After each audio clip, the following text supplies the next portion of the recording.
Welcome to the Penile Colonies, living with XY disorder. The House wishes to have the advisory warnings read in case you neglected to look at them or you read them and did not believe them. Here are the advisory warnings for this show. The show is R-rated. Adults should be accompanied by other adults. The show is rated LCHTWD. 8 children home to watch Breaking Bad. The show is rated LS, Latin spoken. The show is rated SWDRR, sex without drugs and rock and roll. The show is rated BW, big words. The show is rated VHW, biohazard warning. The show is rated ASS, or a suitability scan. The show is rated LGTR, lower jaw tripod recommended. The show is rated UPW, unexpected pregnancy warning. The show is rated DI and P, disturbing images and props. The show is rated SC and BS, free chocolate and bumper stickers. The show is rated BDR, baloney detector recommended. And the show is rated OPM, occasional potty mouth. The artist suggests you leave your cell phones on for the entire show. Obviously, if you get a call during my performance, it must be something of vital importance. For example, perhaps it is a very disturbed babysitter calling to tell you that after watching Breaking Bad, your children have decided to start a meth lab in your kitchen. The artist wishes to inform you that this is not an airplane. Therefore, no matter how badly you may wish to distance yourself from what is going on stage, your seat does not recline. Finally, this show is going to be videotaped and uploaded to YouTube, so any members of the audience not wishing to have their faces recognized can purchase one of 2 disguises now being shown to you by YouTube. The first is the normal shopping bag, which has 2 sides, and you can wear either side to avoid detection. That is available from the attendant for $38.95. The second is the more advanced on and off paper bag. As the attendant shows you now, you are looking at the on side of the bag, which allows you to view the show without being seen. The other side of the bag is the off side, which permits you to watch the show but be ready at a moment's notice to turn to the on side. That is available from the attendant for $58.95 plus $22.06. Samples. Samples. Finally, Samples. welcome to the Penile Colonies.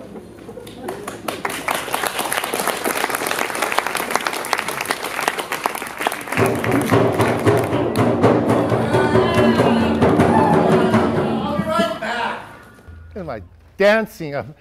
I've got a group here. It's called Running with Women Who Run with Wolves. And we just got together. I just taught them a neat new rhythm. I'd like to share it with you. Can you say muso? Muso. Ning keo. Kake dindingolu. So it's muso. Ning keo kake dindingolu. Muso. Ning keo kake dindingolu. Muso. Kake dindingolu. That's great. I'm here to give my 2 bits this night, and you know, you have to give it back. I like captive audiences, and so in Mandinka the word muso means woman, and the word ning means and keo means man, kake means will make, dindingolo children. So this is a North Coast Indian fertility drum, and you have just performed a fertility rite that is guaranteed pregnancy.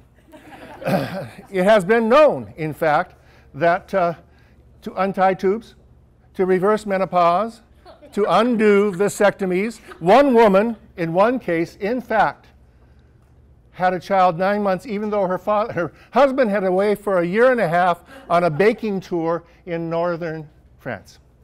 So if you want to leave, that's up to you. However, I do have the intention of reversing it. So I need some help from the audience here. I need one man, one woman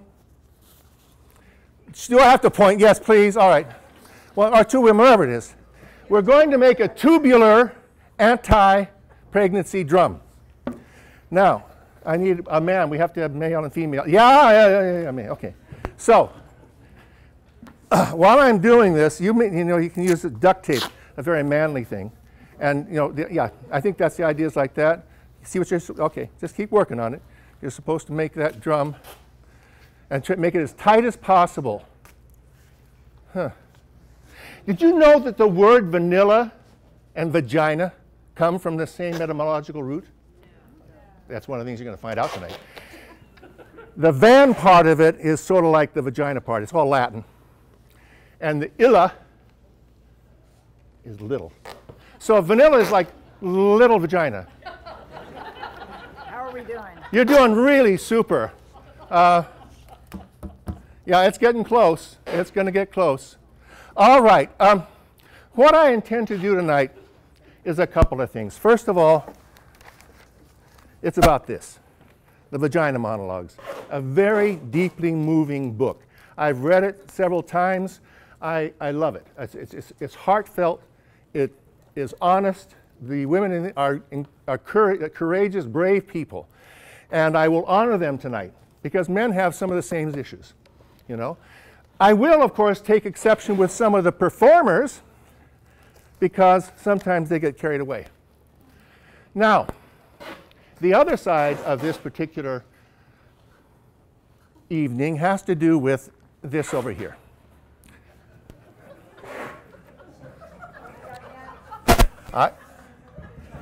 You have to keep going for another hour, and then.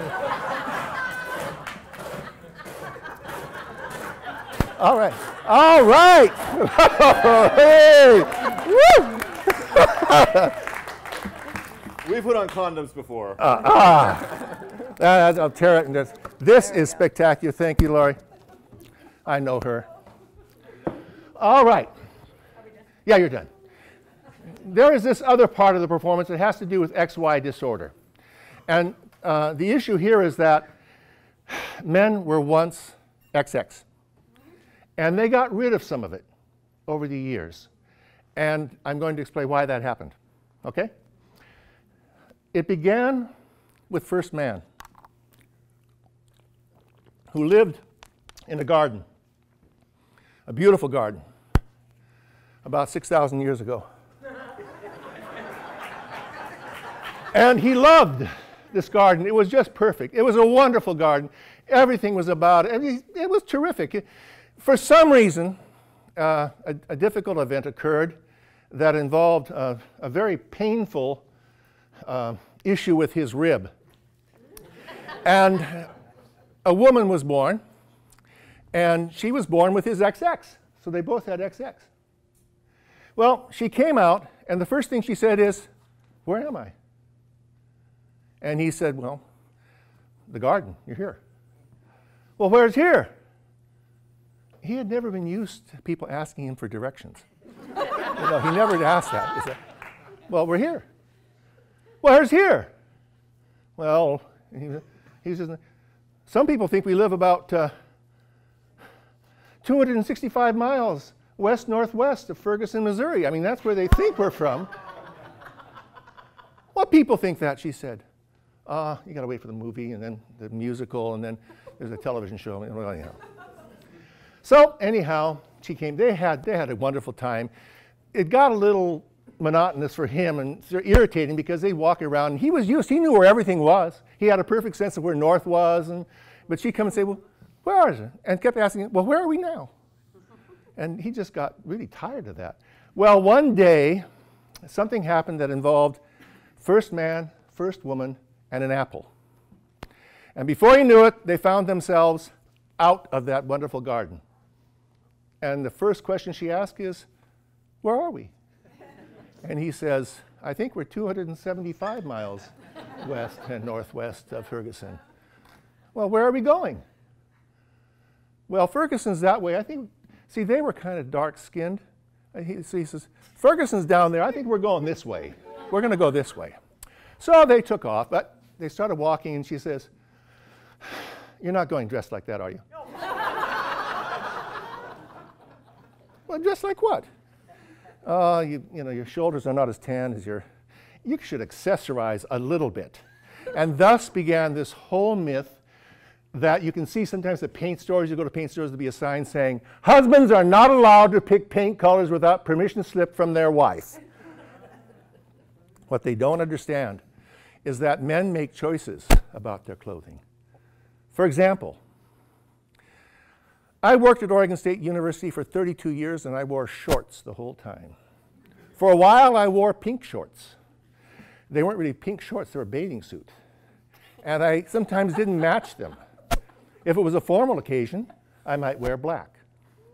One time my young son, Ian, he was about 7 years old, I wore not a t-shirt but a regular shirt with a collar.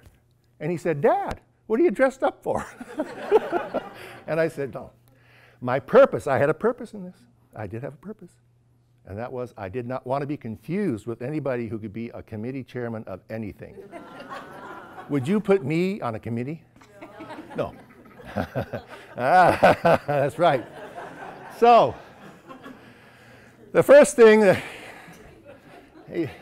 he says, I don't need no damn fashion sense. There's nothing like that, you know. All blues go together, all reds go together, all colors go together, depending on what you're doing, what your purpose is. The only caveat I have is that if you work at a post office and a man shows up in camouflage, you might rethink the clothing thing. So anyhow, they started walking along, and they walked, heading west, and she kept asking, where are we? Where are we? Well, they camped one point, and at that point, in the morning, he got up and he went out to do his business, and he came back. And she said, I hope you covered your stuff. I hope you covered that over with them. I hope you did. You didn't just leave it there. You didn't just leave it open, did you? And thus began.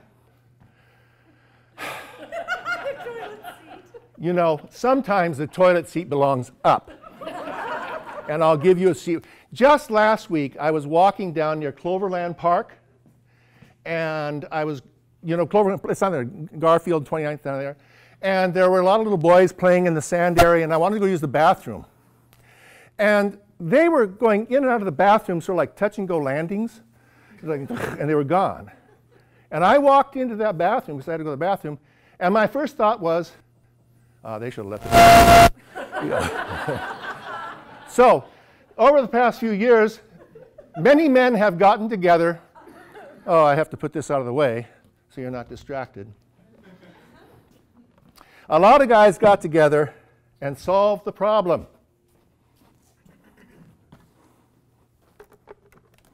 Clothes.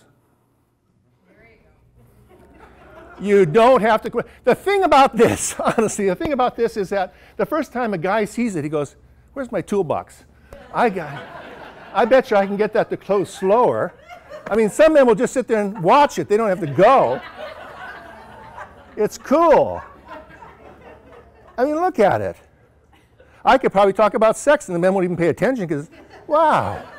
I saw, in fact, recently a video of a man who took his power drill and drilled into an apple and then peeled his apple with a peeler, apple core peeler, like that. I'm not sure. Men had a bad experience with apples before. So, but anyhow, there it was. Isn't that cool?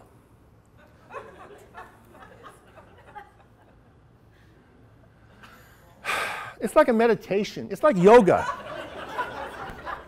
You should have like yogasana. It's just great. Anyhow, so they kept walking west, you know, and the boys didn't get along. And so one of the boys killed the other one. First woman decided that it was because he was not civilized enough, and any other children should be civilized. They should go see the arts. They should go see drama. And that has continued to this very day with really disastrous results. Every fall, da, da, da, da, da, da, da, da, da, da, da. Men and boys, they drag their kids to see the Nutcracker. The first time I took my 6-year-old boy to it in Portland, just towards the end, excuse me, he really informed me of what the problem was. We're watching. It's exhausting. You know, everyone's doing their solo. God. And out comes the Sugar Plum Fairy, and he sits there, he goes, at this voice, "Not another dumb old Sugar Plum Fairy." And I said, "My thoughts exactly, son." But what happened is that all these boys have been subjected to this for years, and their sense of musicality and their sense of tonality has been destroyed. I have an example of a young boy's middle school band playing, well, I'm not sure what they're playing. Tack, Ambrose.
And the parents gave him a standing ovation, of course, which reinforces how miserable this experience is and how much it destroys things. Well, about the time they got to Utah, first man was tired of saying, where are we? We're in Utah. And it was just all the way. And then finally, he says, you know, he'd been asked questions so much that he says, I will never again in my life ask for directions. I'll never will. Some years later, one of his ancestors made it to a beautiful river that was named San Giacomo de Cupertino. And it's near the town of Cupertino. And at that point, he fell in love with a woman whose name in Norwegian means she who leads you to victory. I'm not sure. I lived in Denmark, and I do not think that actually any of the Scandinavian languages exist. They are simply a way of pronouncing Scandinavian words when you are hammered. And it's so cold there that they have like you talk because your lips are frozen. I studied Danish from a guy who had a beard this big, and it was like taking lessons from a really icky mutant sea anemone. The little lips were like, like that. It was just terrible. And I just finally gave up when he was trying to tell me the word for second cousin on the mother's side. I said, why the fuck would I need to know that word? Well, so anyhow, he fell in love with this woman. And it was, well, I'll show you what it was. He called her every once in a while. Siri, do you like me? Thy friendship makes us fresh. Thy friendship makes us fresh. Siri, am I getting interference in this place in here? I think so. I'm not sure, so I don't think Siri will answer. We'll try again. Siri? Hi, Michael. What can I do for you? Hi, Mike. Can you hear it? What can I do for you? Yeah. Siri, where am I? Let me think about that. Here's what I found on the web for if you have. Siri, do you have another? Who's Steve Jobs? This is about you, not me. And the conversations go on and on like this. Now, I have to ask you a question. Who designed this particular unit? What's the name of the company? Apple. And what's its logo? An apple with a bite out of it. Think about that. Think about that. Anyhow, first son of first man sort of gave up and said, well, maybe I'll ask questions, directions once in a while. And so he added a little bit back. You know, that's what he had to do. Oops. I need a drink of water. Now,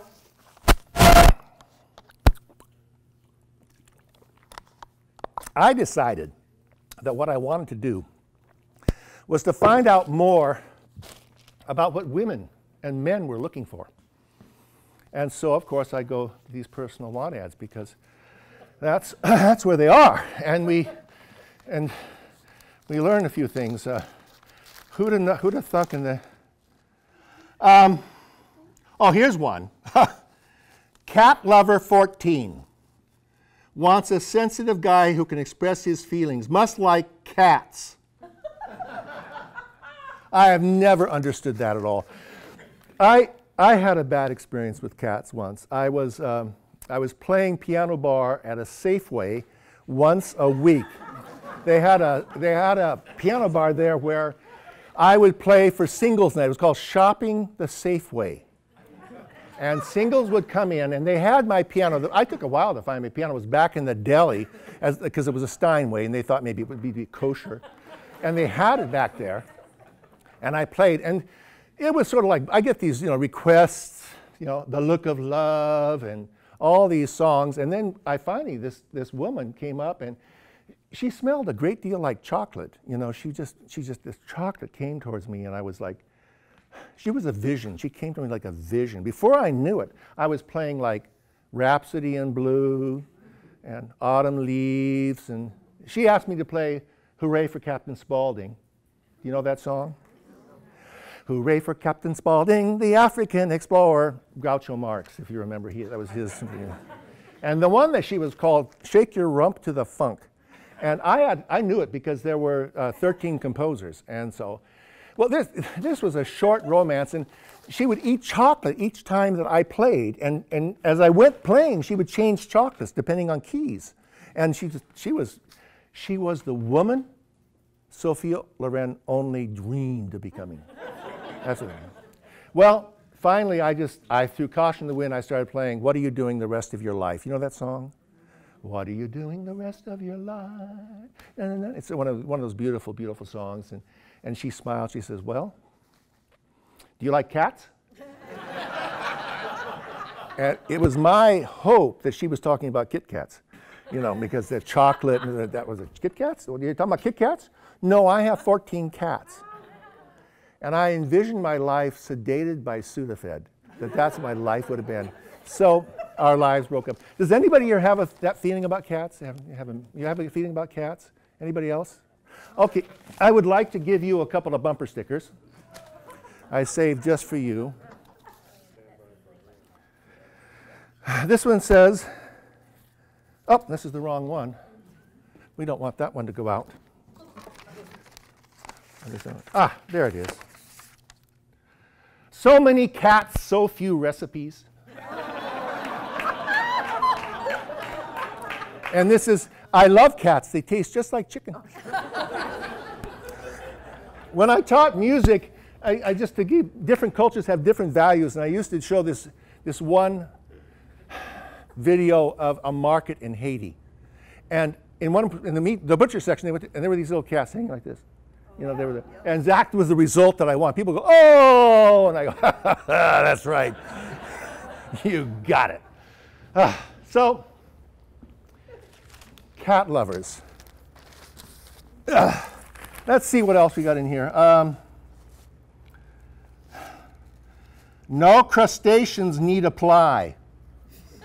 Active woman seeking active man. My soon-to-be ex sits in front of the TV all weekend, watching sports and drinking beer like he was a barnacle stuck on a rock.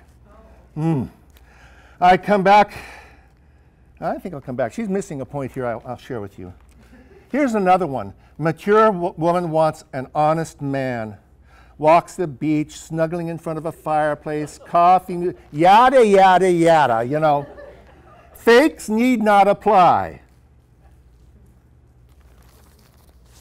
I want to bring up a topic that men know about and women often don't. Do you remember the Harry Meets Sally? And do you remember the restaurant scene? Yeah. Men fake orgasms too. You didn't know that, did you? Men fake orgasms too. And they do it for the same reasons. You know, I got a headache. I'm tired. I love you. I don't want you to feel bad.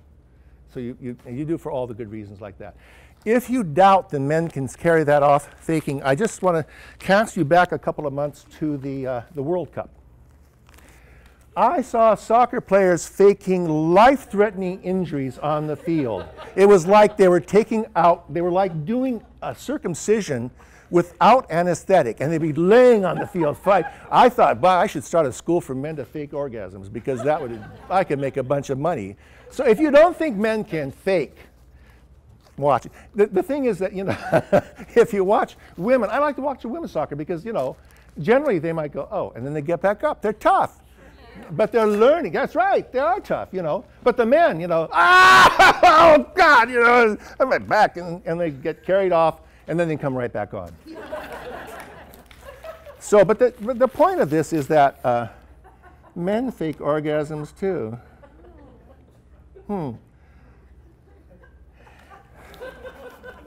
Hail Discordia. Woman seeking legionnaires for dynamic discord fenord. Form a POEE cabal and seek enlightenment through Eris. More information to be given. There is no tyranny in the state of confusion. Whatever she wants, I don't want it. That's all there is to it. Men don't need whatever that is. Oh. Well, you do. I want you to practice something with me, okay? Can you go like this? This right hand, you go like this. And then back, and back. See, when I was doing the interview for the newspaper, and the guy was the interviewer, I started talking about this, and he went, okay. So don't hurt yourself, okay? If you have rings on your fingers, you just go like that, you know, in case. You've been warned. Tristan, could you bring down those ropes? I think that is my son Tristan. He's got some ropes. These are brand new ropes. Here's a scissors. Yeah, they're brand new ropes, and they're part of what's going on. You just take the rope, and don't put it around your neck. Just put it like this. Go with me on this, and you put the rope, and you got it. There's, you know, just all over, and just spread it out. And okay. Now, here's what she says. Ricky Tikki Tavi. Who knows what that is? What is it? It's a mongoose that saves the baby. It saves the baby from a cobra. Who wrote it? Kipling. So Ricky Tikki Tavi, young Eugene woman looking for a king cobra to bind and slay. I'll bring the ropes. Well, I have ropes too, and we're going to pass them out. You see, what this comes from is that one time when I was watching the vagina monologues, the first time, I was at LaSalle Stewart. And there's a whole section, there's some beautiful things, but the performers, I don't necessarily call them actresses because some of them were not, but some were, they were heartfelt things, but hang on. How's the ropes going? Just spread them around. Good, can I help you with this?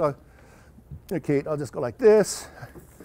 You can do ropes like this and going around. Just, you can put it like, whatever, okay? You can see they're brand new. They haven't been anywhere. They're safe. You can put them, okay? And we'll put them around. Just keep the ropes going. So anyhow, I was watching, and then this one woman came out, and she says, size matters. And then she walks, and then they were like going like this, walking around like this, yeah, oh yeah, size does matter. You guys, it does matter. So just get used to the idea that it does matter. And then one of them started talking about vegetables. I mean, God, she started talking about cucumbers and zucchinis and carrots. And I had been a vegetarian for a couple of years. And that show was over. I walked over to Claude Felter's and had a cable char burger without the mushrooms, and I've never looked back. I do not even eat zucchini bread no matter how little zucchini is in it. That's how I feel about it. So that's the situation here. Now, is the ropes done? Oh, it's coming around. Oh, good for you guys. Yes. Now, let's go back to that woman who didn't value her husband and compared him to a barnacle. Did you know that the barnacle has the largest penis of any creature around? 40 times its length. It just sits there, It's incredible. So if it was a human, if her husband was me, and I'm 76 inches tall, times 12, divided by 12, 253 feet. That would be the size of my penis. And if I went like this, 1, 2, 3. I'd have to do that about 15 times. I think it actually, you could go have a cup of coffee at the Beanery. If it stayed out straight in front of me like this, it would take Usain Bolt, the guy who does, okay. Usain is the fastest human in the world, and it would take him 8.3 seconds to run the length of my penis. Let's do that. Ready? Start. Go, Usain, go. There. Isn't that incredible?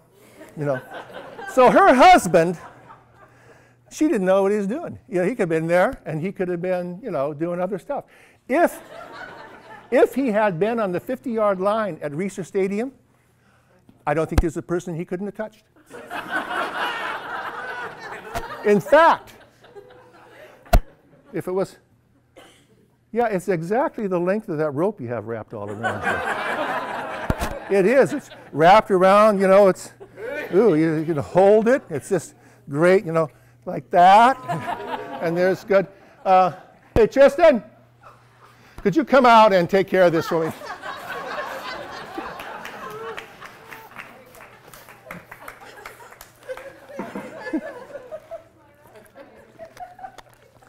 I have provided you, if you need them, in honor of these handy wipes, the Little Mermaid handy wipes, because of crustaceans and things like that. Oh, Lori, I think this could wrap around your arm. Oh, okay. Just does that feel good? Oh my God. So can you imagine why he went like? All right. Well, when I was talking about this, yeah, you have the handy wipes. We have there we are. The rope. Yeah, we're getting the rope back. These handy wipes are, they're it's become something. If you're interested, at the end, I will cut 2-foot lengths and autograph them for you, and you can take them home as a memento. All right. The most honest woman I ever didn't meet who talked about this was Samantha Jones. How many people know who Samantha Jones is? Samantha Jones was on a show called Sex and the City. She was the one that knew the most. In an episode called Mr. Cocky, she meets this guy on the street.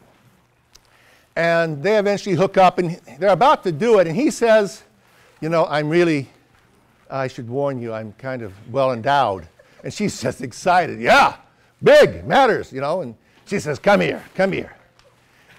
The next day she's walking along the street with Carrie, and she says, it was like a wall of meat coming towards me.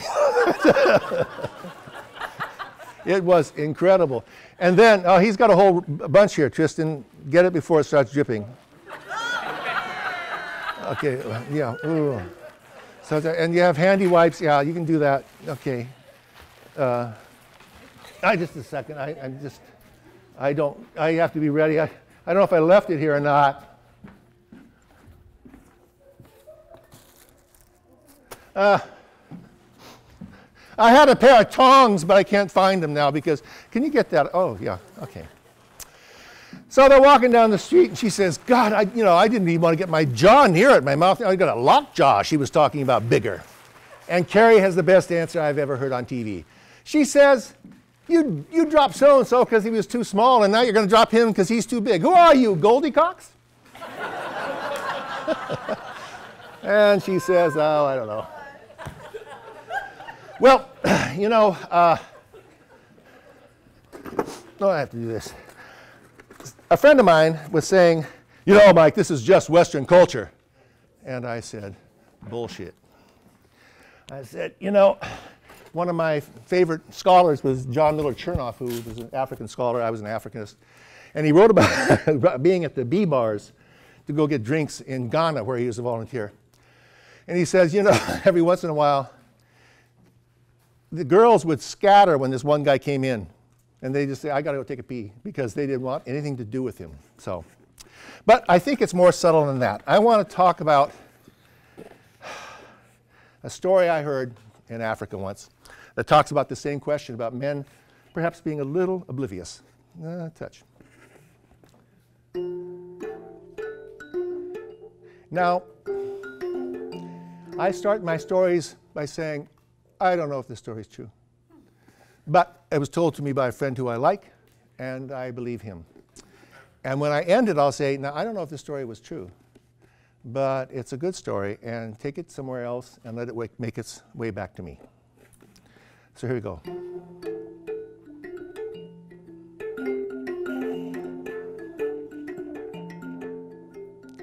A long time ago, there was a man named Babukar.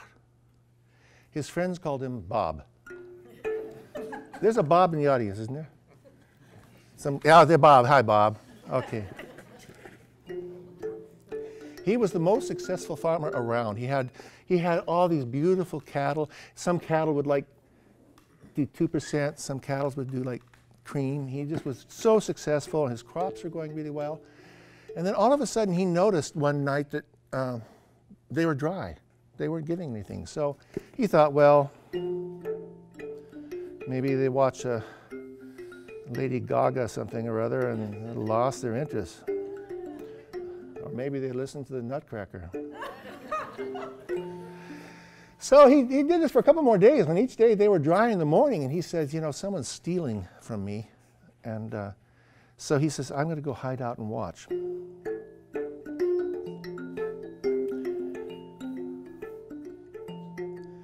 And about midnight, he was watching it, and the sky started to light up like it was day. And out of the sky came a rope.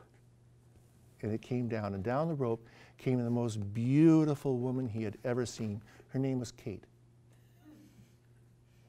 And she came down. He was like, and she came down, and she gathered up the cows, and she milked them, got all the milk, and she was going back up the rope, and he said, oh, no, no, no, please, please, I love you. Stay, marry me. And Kate looked at him and looked at the farm and said, oh, okay, I will. But you have to promise me one thing. I will be bringing a box. It's my box. And you can't look in it until I tell you you can look in it. Oh, yes, whatever, honey. Yeah, of course, yeah.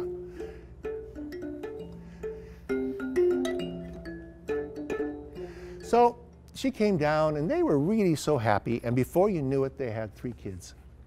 And everything was going well. And then one day, she went down to the river with all 4 kids.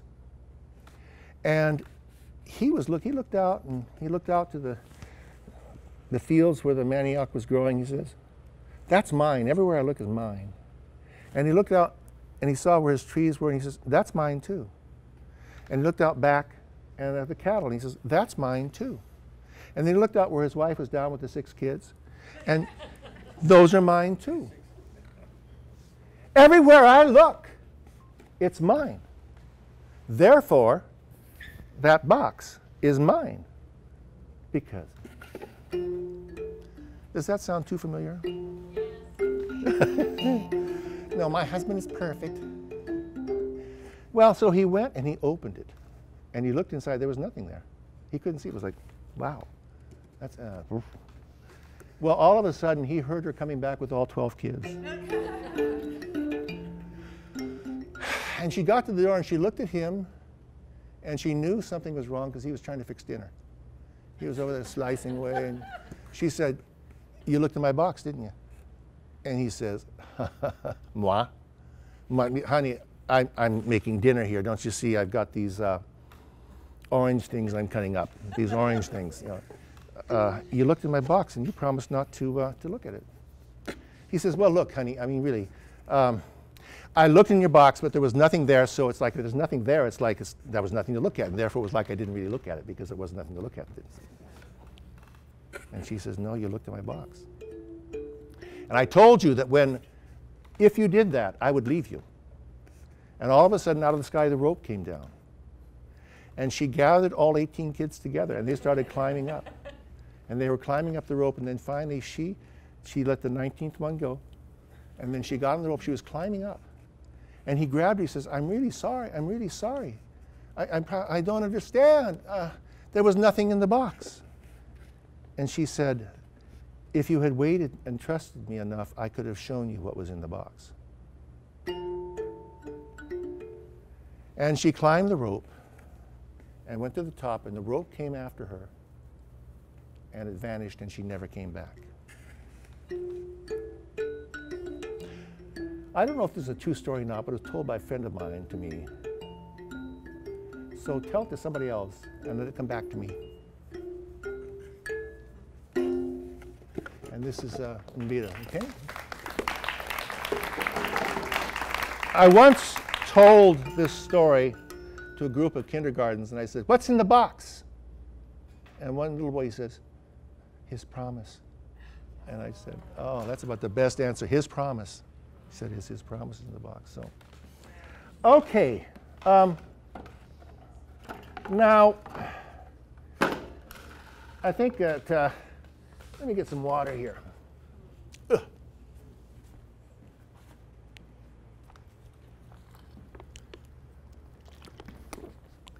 I prefer reading the vagina monologues than seeing it. There is so much more honesty. It's just so direct to me. The stories are so direct, and I can hear the voices differently. And so I'm having a lot of fun tonight, but I want to talk about something serious, to honor the vagina monologues, to honor those brave women who talked about it. And that's men get abused too. What I'm going to talk about will probably upset you more than me. I've heard it so many times, and I'm just fine with it. It started back when I was about, it didn't start, but I have to go back to when I was about 10 years old, and I got rheumatic fever. I didn't know, and I overheard the doctor telling my folks that I was going to die. I had a couple years to live. Dan Rather had the same thing. And I didn't know why. I didn't know what I did, you know, and he says he's got rheumatic fever, and I didn't know what that, I was too young to have any rheumatic feelings. I did like Cheryl Holdridge, who was one of the Mouseketeers. I thought she was a lot cooler than Annette. Annette was, but Cheryl was so cute. And so anyhow, I laid down and went to bed and for 4.5 months, and I decided that if I was going to die, I wasn't going to die hungry.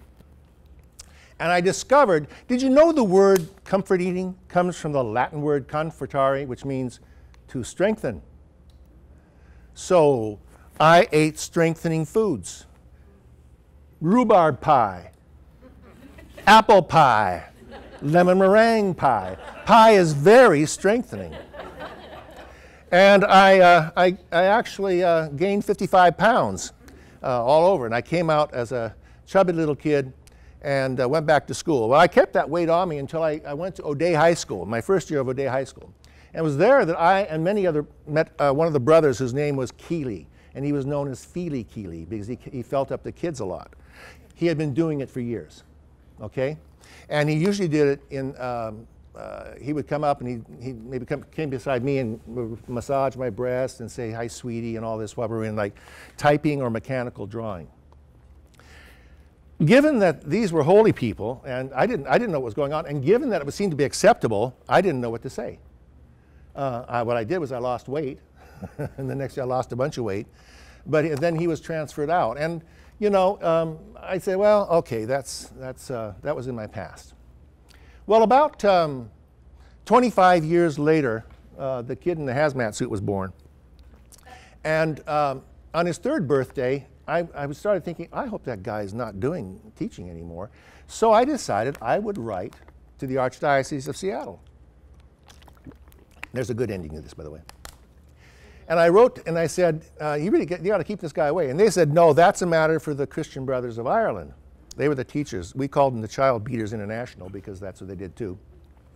And I said, okay, so I wrote the Christian Brothers, and they said, oh, he's in penance. He's here in Chicago. He's retired at our home, and we'll ask him to pray for it. You know, one of the big problems that they don't see is differentiating between a crime and a sin.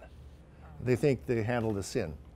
And as I also, it's just an insight, as I studied to be a priest at one time, and I found that the priests there who studied were nice guys, but they were poorly educated. And they also had this sense of entitlement and privilege. But there's this more subtle thing, is that you're threatening your salvation. You don't want to make any, because if you piss off the church, you could be excommunicated and you can't talk to God anymore. You see? So those are the kinds of pressures that are on you. So I wrote them again about 2 years later, and they said, well, he is retired now to Ireland. That went back home. And I said, look, what you have to do is get him to talk about the people he molested, because there was an orphanage out of town where I lived where there were little boys. And I'll tell you about that in a couple of minutes. And these Christian brothers also went there, and they taught there. And so that pissed me off. And I was actually on my way up Hood Canal to a conference in Victoria, and I stopped and I started thinking about it. And I imagined I was at school and I ran into him. And this scared me, because the first thing I did, I knocked him on the ground. And then I crushed his fingers. And then I hit him again, and I beat him down the stairs. And I hit him to the second floor, and by that time he was dead. I beat him down all the way to the first floor. And then I kicked him out in the street. I didn't care. I had such rage that I wanted to kill him, and I could kill him. That scared me. I've never hit anybody in my life. I like vaginas, you know. I'm just like, what can I say? But it scared me that I could have that kind of rage. And I share that the same way that many women in the vagina monologue shared their rage and their feelings. And it's something that you need to understand too, is that it doesn't necessarily say, well, he just felt you up on your breasts and all this. So what? He didn't rape you. And I said, it depends on the kid. It depends on the context. One kid who was felt up at the school hit him back with his protractor, smashed his fingers. Of course, he was expelled from the school by the brothers. So you've got to keep this in mind, that there can be some little fat kid who doesn't look, well, he just got molested a little bit, but his response was to kill the guy. And I could have killed the guy very easily. But I chose another path. I began researching. And I'd go home and I'd start up my 14.4 modem, you know, and I'd go down and study some language and wait for it to boot up. And then I'd come up and I started researching that kind of abuse. And I began finding that the Christian Brothers abused all over the place. And so I used that. I wrote to the Christian Brothers. I said, you got to get him to confess and tell people what he did. Name the guys. And they wrote back, he died in 1996 in Ireland. Okay? Well, that really pissed me off. So I kept researching, and I found things that were just horrific. There was an orphanage up in Canada, Newfoundland, that was called St. Vincent's. And the boys there were orphans, and they were sexually abused and raped and beat, and the police did nothing about it. In fact, some participated. It finally came out. Now, there's two films. There's a film made of it that's called The Boys of St. Vincent. If you ever want to see what it's like, you watch that. The other was even worse. Between 1940 and 1967 or so, England transported hundreds of thousands of young children out of England, some as young as 4, to Australia with the purpose of they were going to be adopted, they were gave from the war, and they got there, and they'd arrived, the boys were put in one side and the girls were put in the other side. Even brothers and sisters were separated, and they never saw each other again. And they were often abused. And the boys, in fact, many were put in the care of the Christian Brothers of Ireland down there. And they went to a place called Bindoon. And Bindoon, Scott Pelley, is that his name, the CBS guy? He did a 60 Minutes thing about this. And they were raped and beaten, and Bindoon is this glorious building in the middle of the desert that they had the boys build by hand with rocks. And then they beat them. Well, a woman who was a social worker in England about 2010, played by the wonderful Emily Watson, not Emma Watson, Emily Watson. She played the woman who discovered all this and eventually got the whole situation brought out in newspaper articles, did research down there, had to deal with people saying, how can you say these things about these good Christian God men and all this stuff. The film that's made of it is a film called Sunshine and Oranges, because that's what they promised the kids. If you ever want to see a film that describes what this is all about, that's the film to watch. It's just astounding. Eventually, the Parliament did a paper on it, and the paper was called A Quite Exceptional Depravity. That's how they felt about it. It was so awful. I continued my research, and I found that we knew that there was an orphanage, actually Boeing is there now, but there was an orphanage that was called Briscoe. And I knew some of my classmates had gone to Briscoe before they came to O'Day. And we knew that the same brothers went out there, and sometimes they were there permanently, and sometimes they went back and forth. And we know there was physical abuse and sexual abuse. I discovered that out. One of my good friends, and this is the kind of thing, I mean, one of the brothers out there who I liked, hit him so hard he went deaf in his right ear, you know. Others were raped by the Christian Brothers. They were raped by a priest who was supposed to be watching over them. The state of Washington was supposed to be in charge of them. The archdiocese was supposed to be in charge of them. And it just continued and continued. And I continued to do all this research, and I eventually wrote a paper that I called A Quite Exceptional Depravity. And it's about 138 pages with all the incidents and people. I had guys who wrote me back saying, I remember Brother Keating, may he rot in hell. I'd like to piss on his grave. You know, there was these, my brother, who was 6 years younger than me, older than me, Dick, he remembered, they called him Fingers Keeley back then. Long and short of it, I finally just, I wrote him and I got this sort of response, well, Mike, he's dead, it's a long time ago, we'd like to get you some counseling so that perhaps we can achieve reconciliation with the church. Now, you don't really see, at that time in the hipdom of the church, reconciliation was also the name they used for confession. Pissed me off.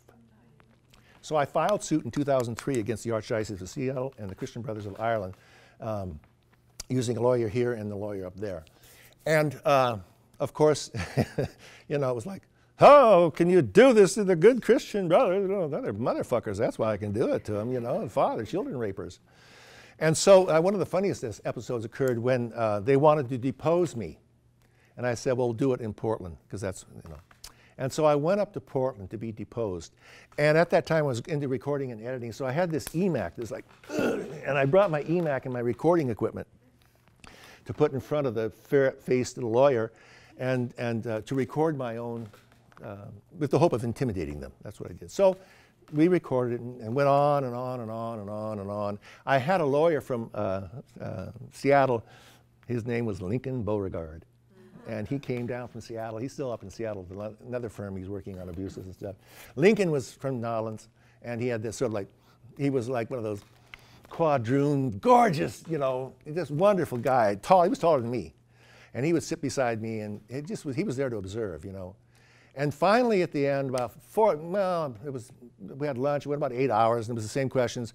Do you believe in God? Did you say this? I mean, same questions over and over again. And finally, this little ferret face, she comes out and she says, well, it's time to leave, and but I'm not through. I may have other questions in the future. And I said, bullshit. I said, I'll be here for you. But, you know, I don't doubt that when I go home and listen to all the questions and answers on my computer that you did, that there's nothing there that will say anything. And I was absolutely right, because about 15 minutes into the recording, I went over to Link and I said, hey, my software just crapped out. So I had no recording. So anyhow, over the next couple of years, then finally, when I came out, a lot of other guys came out as well. And it started building and building, and more people and other. My family was a big Catholic family in Seattle. My mother was a nurse for the bishop before the current bishop, and so this, you know, it was like one of those incestuous Catholic things. And so what happened is that finally they settled. They had made, we don't have any money, and we're going poor. And I said, so it wasn't about the money for me. I was able to take $3,000 and put a down payment on a grand piano, which people say, oh, I have to spend so much money on my computer. And I said, that $3,000 was 1/10 of what I was going to spend for it. It took me like 7 years to pay it off. And the rest I donated out. There was not that much, really. We're not talking about 6 figures. We're not even talking about heavy, well, barely 4.5 figures. So that continued, but I continued to be in contact with a lot of the guys. Many contacted me and asked me what I thought, and I said, well, this is what you can do. I put in contact with people, and I contacted their lawyers and said, well, this is, I had done all this research, says, and there was one point when I said, you know, you need to go look for this guy, Ed Courtney. He was a Christian brother at O'Day after I was there, notorious. He abused Canada, he abused all over the place. And he was finally exclaustrated. That means thrown out of the brothers. It's not like, you know, well, we're going to take you out of service. He was thrown out of the brothers. He eventually got a job in Othello, Washington, because one of the brothers had gone over there and become lay and became a teacher in Othello. And there he started abusing. And I found out about it at my wife's high school reunion, because her best friend said, Ed Courtney? Oh, what a slime ball. He was here. We finally got rid of him. Last I heard, he adopted a boy and moved to Las Vegas. So I told Lincoln Beauregard, I said, Lincoln, you got to find that guy. You got to find that guy. And one day, it was about like 2010, I booted up, and here was an email. He says, Mike, we're in deposing Ed Courtney right now. It's a smoking gun. It's wonderful. We got him. And after that, it just went downhill for the Christian Brothers, and you know, more and more lawsuits came out, and more people sued, more settled. So, last January, well, actually, was it January? Yeah, it was last January in New York, a bankruptcy court was finally held. There were 400 kids who had sued them, including 147 out of Canada. And the Christian Brothers of Ireland were bankrupt and lost everything. And this summer was the last time there were any Christian Brothers at O'Day High School. There were 3 of them left. The Archdiocese took away the school, their building where they live, their housing, and there's no more Christian Brothers at O'Day High School. And I say that because, I say that for a lot of reasons. You know, as you get older, I don't care what people think. And so, I mean, there are guys and there are women in here who never told anybody stuff. It's not that it helps, it's that it doesn't. You can say, you know what, that son of a bitch, you know, how did you feel? I would kill him. Oh, you're kidding. No. No, I would kill him. I would not feel any remorse. He's vermin. And I was not the only one through it. So anyhow, a sad thing happened this summer because we had my high school reunion. I was going to go up and go to the school, and I got pneumonia, so I couldn't go.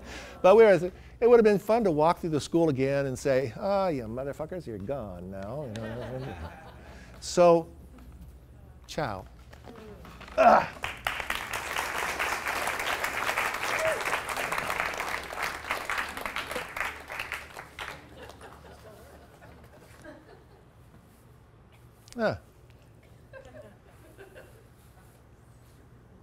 You know, with the screwdriver.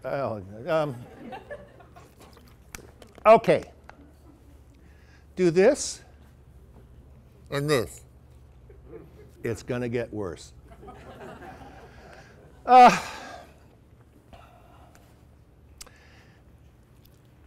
Because there's this one word I put the newspaper air. Here it is. This is what I read. I know by heart.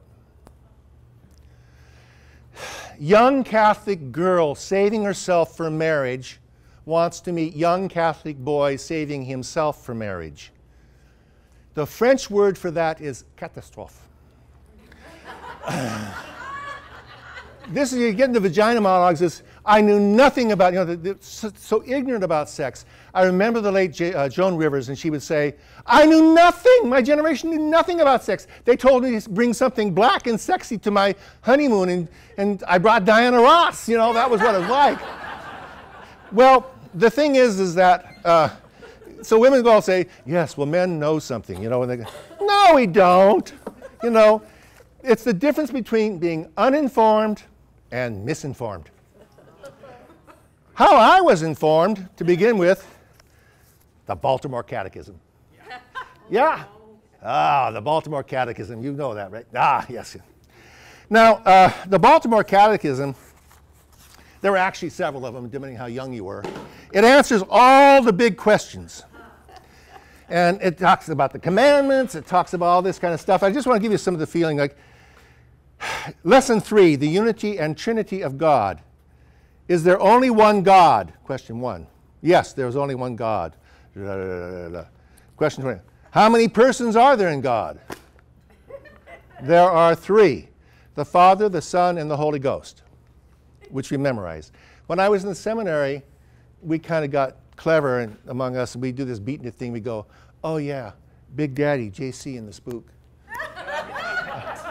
And so, that was kind of interesting, But they would have these questions that were like, what was the one that was, there was some of the questions. I'm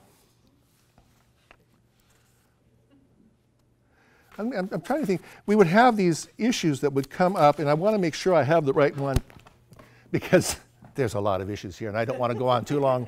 Let's see what it was. There was one that I wrote down. Maybe I wrote it and put it in here, and maybe I just lost it, It does. I could go anywhere in here. Here we go. Maybe this will be part of it. No, that's not it. Well, that's just, you have questions like, Mary wonders if the reason that she got mumps was because of original sin. Tell Mary what you think about that. Here's some, I can go through some of these questions here.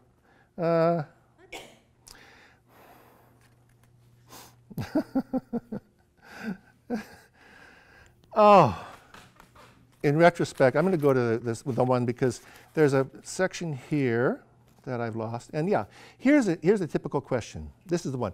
Edith had a bad attack of the mumps. Do you think we should have had the mumps if Adam had not sinned? Wow. These are kind of, the ones I love is when this is Horace, a Unitarian. Throughout it. They have all these Unitarians in here that they have. Horace is a Unitarian. How do you tell Horace he's wrong? Or a well-known and fanciful, fantastic scholar doesn't believe in God. Tell him why, from lesson 6, you can prove that that's true. But what I want to go to the really juicy stuff. The 6th commandment. You know the 6th commandment, don't you? It's called thou shalt not commit adultery. See if I can find it. I had it marked off, but I had it all checked off here, and I'm going to go like here and find it because what does he mean? I mean, folks, we memorize this, okay? And so it's coming along. Bear with me. Okay, I'm going to go back to the index here because I want to talk about. I can actually do this from memory practically.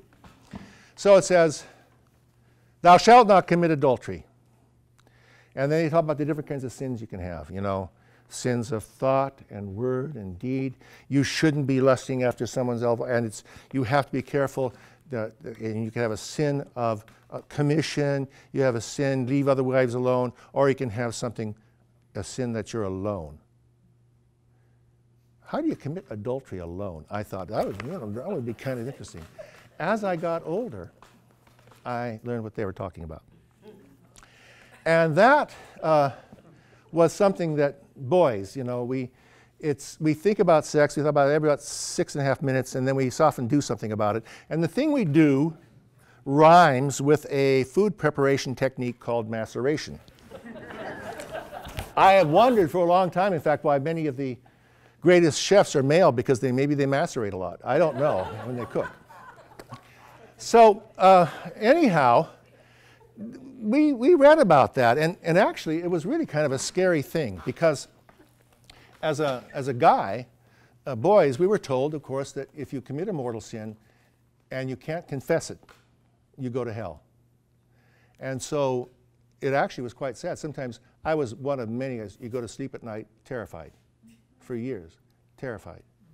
I told this once at a gathering, and a friend of mine came up and he was crying. He says, yeah, I remember that so well, where you go terrified. And it was so unfair, because women didn't macerate. We all knew that. We knew that women didn't macerate, and you know, it was damned unfair. We just, you know, women, you know, just. I actually was at a gathering one time, and I said, well, how many women here macerate? And only one put her hand up, and I think she was boasting. I don't know what it was, you know. So anyhow, we knew nothing. By the time I was maybe 21, I'd left the seminary, my knowledge of sex would be example where I went up to visit a girlfriend in Port Angeles. And we had a lovely day. We walked out on the beaches, and we went and had dinner at a really nice French restaurant they had there, and then we came back and watched a movie in the fireplace and yada, yada, yada, all that stuff. And then I was just starting to pull out I was still a virgin. I pulled out her sofa. I was going to set the sofa so I could sleep. And Julianne says, the view of the sunrise is really beautiful from my bed. And my thought was, how generous of that. Was incredible that she's going to give me her bed. You know, that's, you know. I said, oh, I can't do that, Jewel. You know, that's your bed. I don't want to be. That's what I was like. I was just so oblivious, you know. So because guys knew, they began learning words like hymen, which comes from a word that also you use for the word hymn. And most of us knew that the hymen started about here at the knees and went just above the nipples. And it was kind of terrifying because, you know, we weren't sure about anything. And it was confusing because, you know, we're pretty smart guys. We said, well, how does she pee? You know, how? And we get these sort of confused things about it. Well, what's in there? You know, I mean, how do you get and then they bleed? And, you know, well, eventually, we figured out that it was, there was a buddy of mine, we called him Jocko. He said, he's an idiot. He says, Mike, it starts at the navel and it goes down just above the mid-thigh. And that sort of solved the problem. Well, later on, I found out that it was something else. Now, I'm going to sort of demonstrate it. Guys, there's a difference between a vulva and a volvo. Okay? Now, think of this as a vulva on a woman. We can call it volvo. So this is the volvo on a woman, okay? And this is what I learned. And there's a lot of cool stuff in there. And, you know, there's good, cool stuff in there. And, well, you get down to the bottom and there's this little, well, it's sort of like this. You get at the very bottom of the vulva. Are there any former altar boys in here that know the Latin? In choibo ad altare Dei, ad Deum qui laetificat, juventutem meum. The last person I had the misfortune of hearing say this was Bill O'Reilly. Not that I watched his sauce on YouTube. He said, ad Deum qui laetificat. I was an altar boy. I knew it. I don't know what it means. And I said, well, Bill, that's not really any surprise, is it? Ad Deum means, you start in choibo. I will go. In choibo ad altare. I will go to the altar Dei of God. I could talk about accusative cases and genitive cases. Ad Deum qui laetificat. To God who rejoices in my youth. Ad Deum qui laetificat. You get down to the bottom of the vulva, and there's a small opening, and its name is the introitus, the entrance. Now, for us Latin speakers, that was like, God, what is oh, God, you know. God and altar, and my youth is being joyous, and it was just scary as hell, you know. But the reality is, that was actually where the hymen was, okay? And it covered everything, but it didn't. Well, with all that in mind, the first time that I wanted to, you know, I had to be prepared.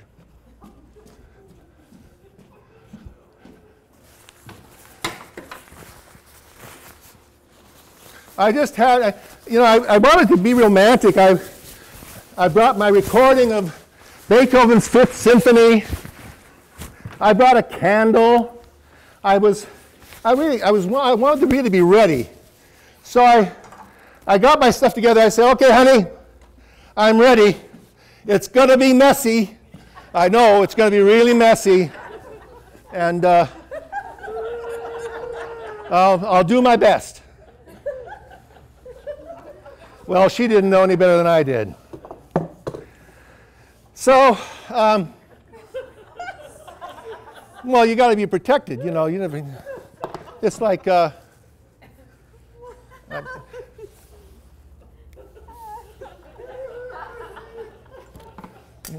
Because you know they have these.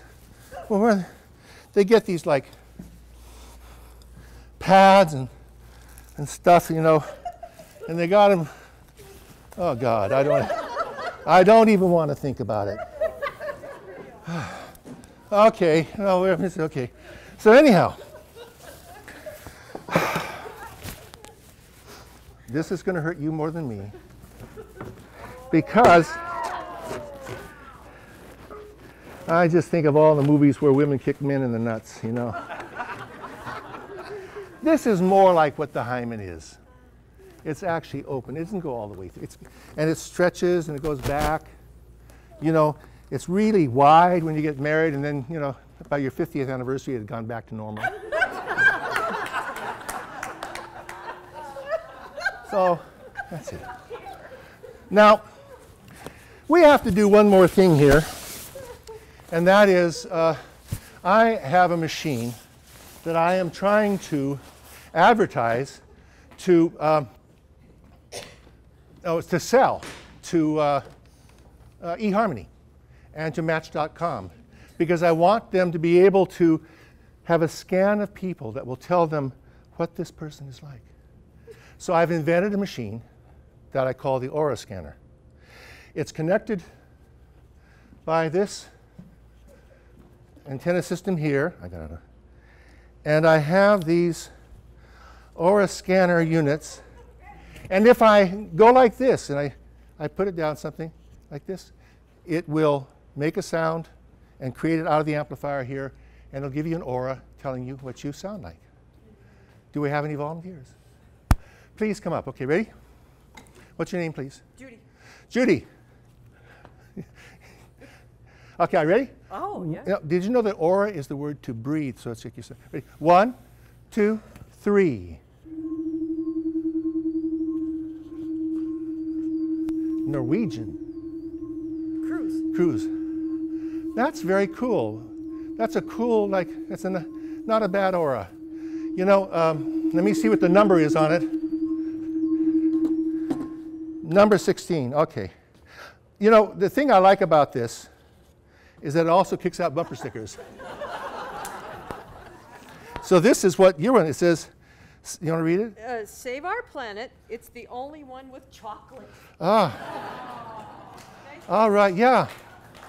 I got out of sequence. I'll figure it out. Okay. All right. I need another. There's only 10 units in here, and then it kind of overheats, so I can only 10 people.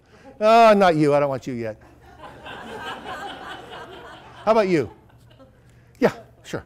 Okay, and your name is? John. Okay. With an H? Yeah. Are you ready? Yeah. 1, 2, 3.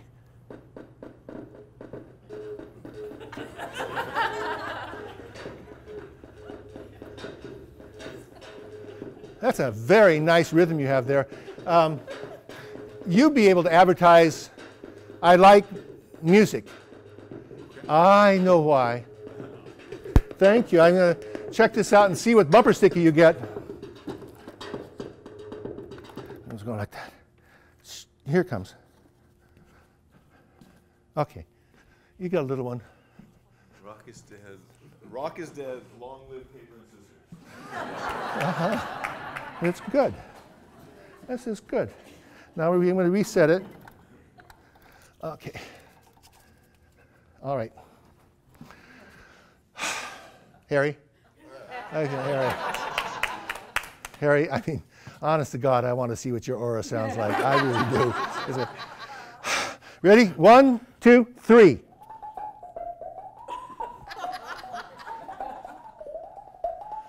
Carol Surprise.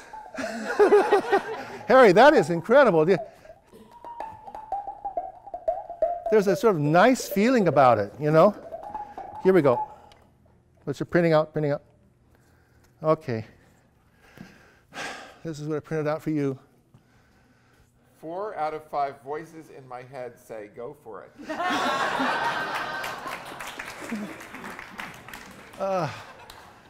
Okay.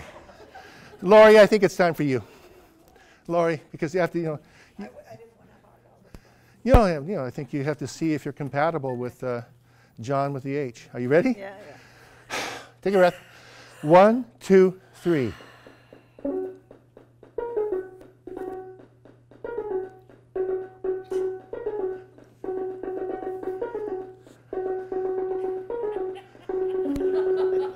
She's a musician, you know. Oh, this is great. You guys could dance together. Let me see what the printout is. Here we go. Okay.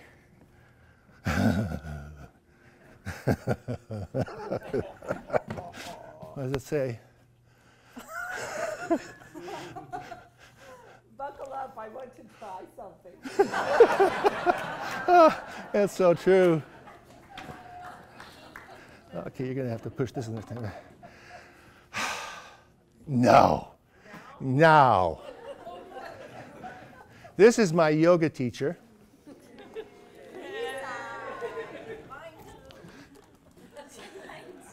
Can we do something with it? Yeah. Oh. I think you couldn't hold your breath as long as that'll close. Okay. Are you ready? I'm ready.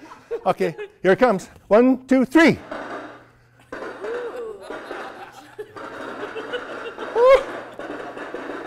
Fireworks. She's on the fireworks. Oh. Oh, wow. My gosh. Woo! You know, that this machine, this was over here. And now it's over here. And it didn't give me a bumper sticker. It gave me a refrigerator magnet.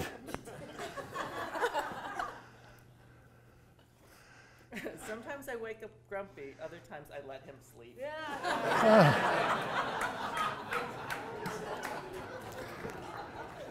Hey, Jay, I have to see if you're compatible. And this one, okay, ready? This is her husband. Yeah. Mm-hmm. She keeps talking about you. You know, we'll have a tease and she'll go, and then Jay, you know, so ready. 1, 2, 3, here it comes. Wow. It's compatibility. You're so celebratory. That's incredible. Oh. And you got a bumper sticker.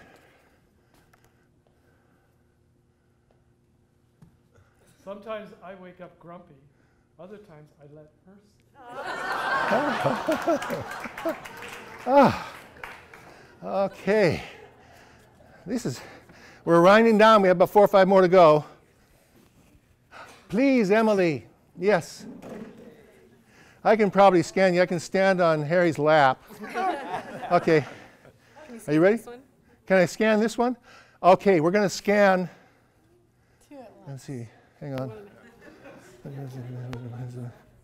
I was going to have like a, well, never mind. Ready? 1, 2, 3.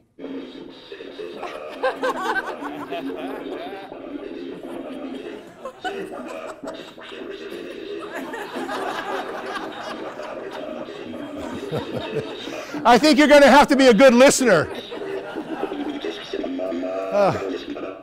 Okay. Okay. Oh. This is a weird one. Ooh. I don't know if I should give it to you or not.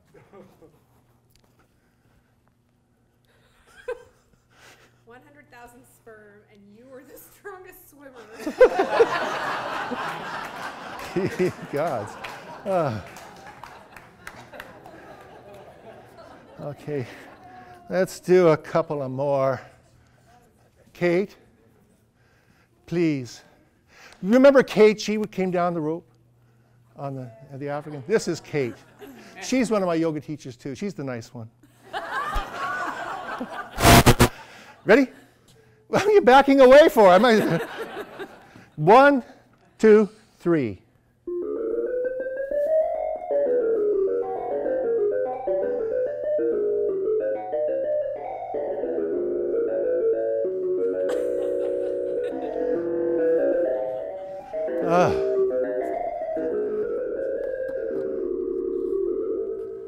Wow. Well, I guess so. Well, I don't know.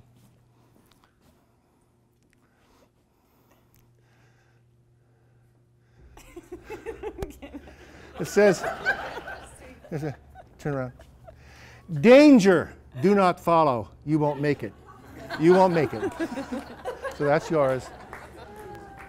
I think there's, the machine has maybe one more. Yeah. Here we go. One more. Anybody? Anybody? Who's going to do it? Who do you want me to do it to? Hey, no, Billy. No, Bill. There we are. All right.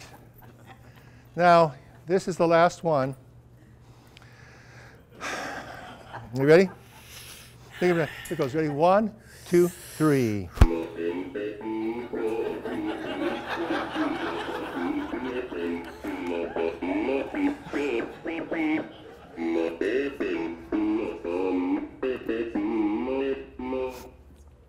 Okay. Now call me in about 1 minute. No, I have to ask, first of all, I'm going to show this to Lori and ask if it's true.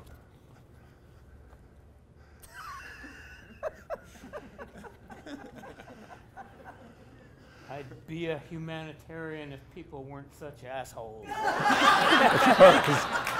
All right. Well, I plan to sell this to eHarmony, and that's my hope. But I got to drink of water. I don't know where it's gone.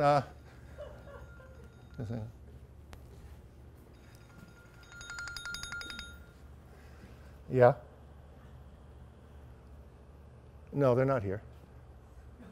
Why are you calling me? Why don't you call the cops? Why don't you tell them, look, Breaking Bad is not a documentary. Jesus. Look, don't call me again. You know, if their parents, I'll tell them, I don't see them here. All right. Yeah. Yeah. Yeah. Yeah. Yeah. Okay. Bye. All right. Now,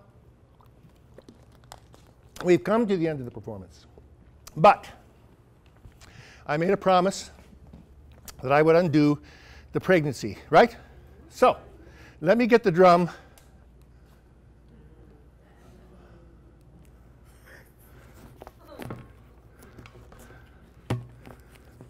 I'm really sorry about this. I didn't plan it quite like that. Eat the chocolate, that might do it. Okay. And I have one more thing to do here, and that's to erase the rest of what's not relevant.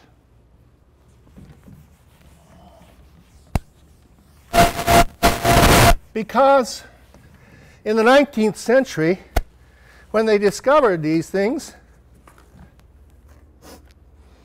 they didn't know exactly what they were, and they put placeholders. Let's call it X. And they found another one. Let's call it Y. It would have been a lot better for men if they had just called it A and B. Don't you think, guys? There's no X and Y chromosome. It's just A and B. There's no legs missing. We might forget things every once in a while. But, Tack Ambrose, help me. I've got to go back. We've invited one of my favorite women who runs with wolves. Her name is Hélène Grimaud. She's a fabulous pianist from France who has a wolf sanctuary. Bye-bye.